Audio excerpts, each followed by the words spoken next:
Hello, my name is Ashish Sharma and my thesis topic is a truck stopover at location Parsoli village, Jaipur, Rajasthan.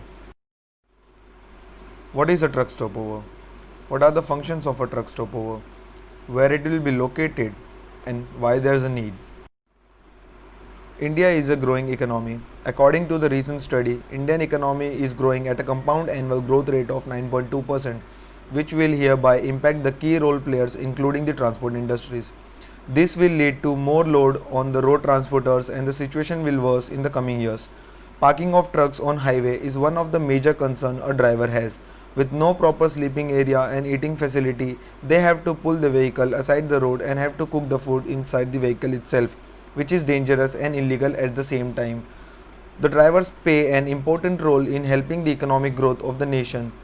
The drivers have an occupation of completing the delivery of goods on time. In order to complete this task, they have to give up their sleep, which further results in health issues. Truck drivers are even cut down by social life and family by staying away on duty for weeks or even months.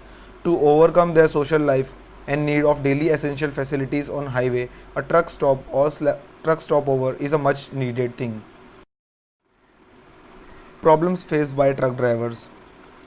Drivers are poorly paid. They have no proper resting points, no fixed working hours, lack of safety on highway, and even no social life. The graph below represents the decline of truck drivers per 1000 trucks.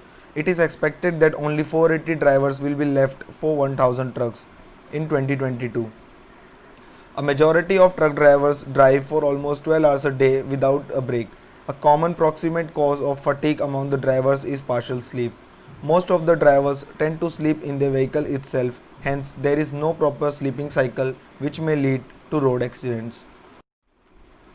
What is a truck stopover? A truck stopover is a facility which is provided to drivers on highways, unlike other food courts and resting areas, where a driver can park his vehicle at a nominal rate for few hours and can access the services provided. It includes services like resting areas, bathing facilities, laundry services, food court, dining area, recreational spaces, fuel stations, and even repair shops. Aim. The major intention of the research is to provide wayside amenities for drivers and creating job opportunities for the locals in the nearby villages. Therefore, the research is to develop a new form of architecture on Indian highways which is conceived purely for truckers and passengers traveling through highway. Objective: to design a stopover that will be well designed with respect to functionality, services, and facilities that can be a good transit point for truck drivers. To identify the role of truck driver and transporter in trucking industry. Scope: designing a stopover in a place like where there is a heavy traffic flow throughout the year.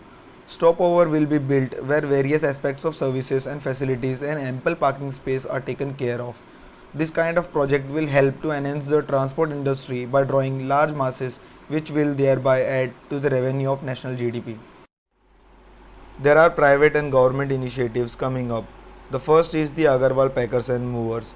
They have started this facility in the name of Driver Seva Kendra in 2012 and are planning to expand this facility across country. They have various facilities like resting areas, dining hall, saloons, laundry services, bathing rooms, and medical shops. This layout map shows their basic requirements of Driver Seva Kendra. Government initiatives. Government initiative is taken by the National Highway Authority of India in the name of Wayside Amenities. They have categorized the program in two types: the Highway Nest, which has an area of less than 5 acre, and Highway Village, which has an area of more than 5 acre. It is subcategorized in three types, which is purely food court, a mixed use of food court and truck stopover, and only truck stopover. Site analysis. My site is located in Padsoli village, Jaipur, Rajasthan. The site area is 18.4 acre. The site is already in use of Driver Seva Kendra by Agarwal Packers and Movers. The reason for selecting the site of APML was that they want the site to be developed in an organized way, as the current scenario is scattered and there is a lack of facility, which results in less number of drivers visiting the site. The site is well connected to the National Highway 48 between the Mumbai and Delhi route, which is the busiest route on the Golden Quadrilateral Highway and attracts 10,000 trucks on daily basis. This project also demands a huge land space, open and away from the city, to avoid the congestion of traffic and pollution. Site surrounding. The image shows different activities around the site. The major portion of the site is facing towards the National Highway 48, which has the longest span of 515 meter. The total area of the site is 18.4 acres.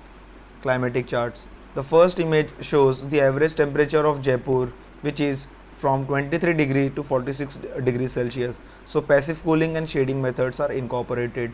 The second image shows the average rainfall of Jaipur, which is 300 to 400 millimeter per year. Therefore, rainwater harvesting and groundwater recharge services are used. The third image shows the windrows diagram, which shows the maximum wind flow from northwest to northeast. Some multiple openings are provided in west and the north side of the site. Design process. I have incorporated few key points while designing the structure. First is orientation. The site lies near the farmland and is directly connected to National Highway on the north side, so maximum structures are oriented towards the north facing side. Second is wall insulation. The southwest and the south walls are planned as insulating cavity walls to minimize the heat gain. Third, skylights. A series of skylights and courtyards are added which bring in filtered light into the living spaces below. Brick wall modulation. The southwest wall is further modulated with a series of perforated jali openings which let in filtered light and cool breeze. Earthen port roof insulation. Inverted ports are used on the entire slab to prevent the maximum heat gain. Renewable and recycle. Rainwater harvesting is used as the site lies in hot and dry climate. The rainfall is very minimum, so rainwater can be used for landscaping. Photovoltaic solar panels are used for solar energy generation. Zoning. The first image shows the working spaces. The second image shows the dormitory and admin block. The third image shows the amenity and food court. The fourth image shows the parking of trucks. Circulation pattern. The first image shows the circulation of a truck inside the structure. The second image shows the circulation of private vehicles to food court and out. The third image shows the circulation of human inside the premises. Master plan layout. The site is divided into 5 zones. Zone 1. It has admin block, warehouse, container freight station, garage and washing shop. Zone 2 has parking for trucks with solar panels on top. Zone 3 has dormitories and amenities block. Zone 4 has food court and parking for visitors. Zone 5 has fuel station.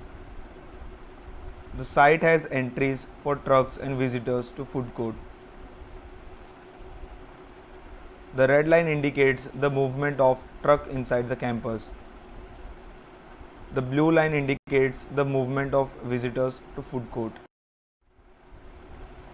This is a 3D representation of site.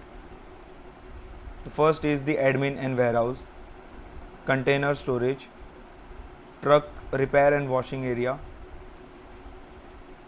truck parkings, fuel stations, food court and dormitory block. Dormitory and amenity block. This is a ground plus 1 building. The ground floor is at -2 level. The first floor is at plus 2.4 meter level. The reason behind keeping the structure at below ground level is to prevent the direct sunlight on the entire structure. As the structure has been sunk, it acts as a mezzanine floor. Even overhanging balconies are added to prevent the direct heat in summer. Multiple courtyards are added inside the structure for continuous airflow. The -2 level floor has a maximum activities such as resting areas, dining halls, kitchens, toilets, gym, polyclinic, laundry services, saloon, self-cooking area and recreational spaces. The upper floor has a dormitory block which has 3 bunk bed sharing rooms and common toilets and bathing area. The first image represents the sunk floor. The second image represents the shading at different parts of the building during morning and afternoon time. The third image represents the overall built form of the building. The amenity block is at -2 level and has entry from ground floor. This is the resting area. This is the dining area. There is a kitchen and open dining space. Along with laundry, saloon and self-cooking area, there are gym, polyclinic and movie screening rooms. The toilets are at the periphery of activities, and even recreational spaces are added with water body. The dormitory block is raised 2.4 meter from the ground level. These are the entry points, and the dormitory block has total 48 rooms, where one room can accommodate 6 drivers. Total accommodation at a time is 288. There are separate toilets and bathrooms at periphery of each block. The first view shows the open to sky seating below the dormitory. The second image shows main entry from service road, and the third image shows the volleyball court near the water body. Food court.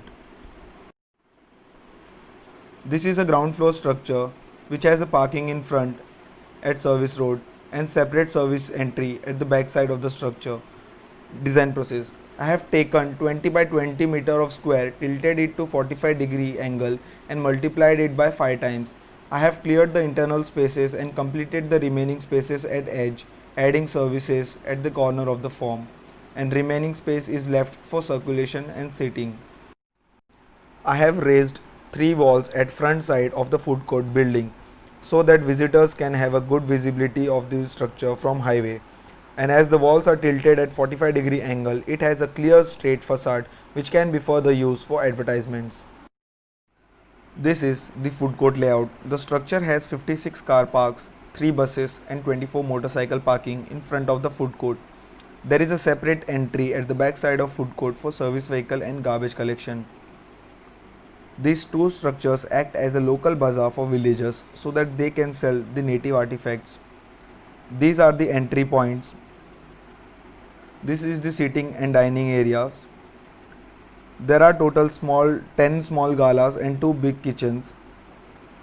These are the restrooms for staff and visitors.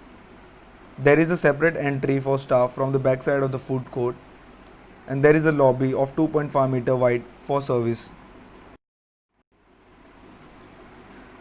These are the elevation and sections of the building. The highest point of the structure is 8.5 meter wide. Admin and warehouse.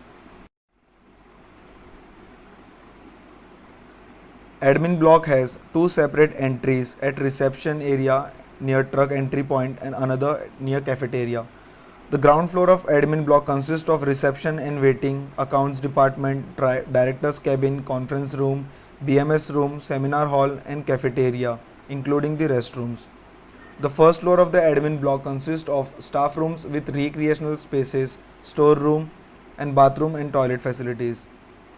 The warehouse is divided into 4 blocks which covers the floor area of 3200 square meter. The total volume of the warehouse is 21,760 cubic meter.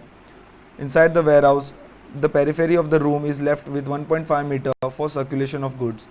There is a 2.5 meter service arcade where trucks can unload. The first image shows the truck at checkpoint. The second image shows truck unloading at warehouse. Fuel station. Fuel station has 4 bays for cars and 2 bays for trucks and buses for free movement. Fuel station also has a small snack store and washroom facility. The black line represents the circulation of buses and trucks.